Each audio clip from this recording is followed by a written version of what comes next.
United youth ক্লাবের বার্ষিক অনুষ্ঠান উপলক্ষে ম্যারাথন দৌড় ও স্বেচ্ছায় রক্তদান শিবিরের আয়োজন। শনিবার ভোরে পুরুষ বিভাগের দৌড় দেওয়ানগঞ্জ গিরিয়ার মোড় থেকে সিঞ্জারহাট পর্যন্ত 4.5 কিলোমিটার ম্যারাথন দৌড় প্রতিযোগিতাটি অনুষ্ঠিত হয়।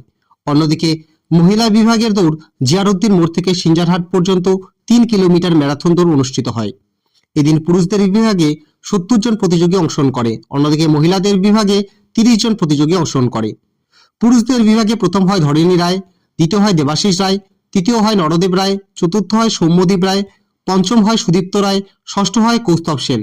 অন্যদিকে মহিলাদের বিভাগে প্রথম হয় সাবিনা সরকার, দ্বিতীয় হয় দীপ্তি রায়, তৃতীয় হয় শ্রাবন্তী রায়, চতুর্থ হয় বিপাশা রায়, পঞ্চম হয় বন্দিতা রায়, ষষ্ঠ হয় মুক্তা দাস। এরপর সকাল 11টা নাগাদ শুরু হয় স্বেচ্ছায় রক্তদান শিবির। জলপাইগুড়ি ব্লাড ব্যাংক থেকে আগত 7 জনের একটি টিম এই রক্তদান শিবিরটি পরিচালনা করেন। জানা যায় এদিন স্বেচ্ছায় রক্তদান করেন 42 জন। সংগৃহীত রক্ত জলপাইগুড়ি ব্লাড ব্যাংকে পাঠানো হয়েছে। ভালো লাগছে, এত সকাল সকাল সবাই মিলে দৌড়াইলাম, ভালো লাগলো। সবাই মিলে পার্টিসিপেট করলাম, পজিশন পাই বা না পাই পার্টিসিপেট করাটাই বড় প্রশ্ন। তো আমি ফার্স্ট হই, প্রত্যেকবারই হই, এবারও হইলাম। সবাই আমাদের দর্শক উৎসাহ দিছে অনেক।